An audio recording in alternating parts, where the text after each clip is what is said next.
In this video, I will guide you on how to use decoration material in TBH. First, you want to launch open the taskbar hero game. Now, you want to make sure your cube is unlocked and upgraded enough to access the decoration feature. This usually becomes available after processing the cube system by using synthesis, alchemy or crafting.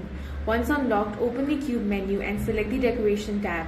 Next, choose a piece of gear that has an available decoration slot. This gear will be placed in the left slot inside the cube interface.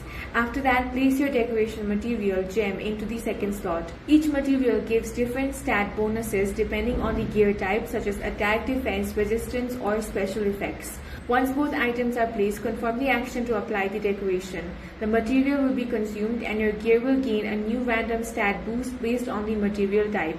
Keep in mind, if you use the wrong material, you can remove it later using the removal option, but the material will be destroyed in the process. That's all for this video. If you found it useful, make sure to hit the like button and subscribe for more videos like this.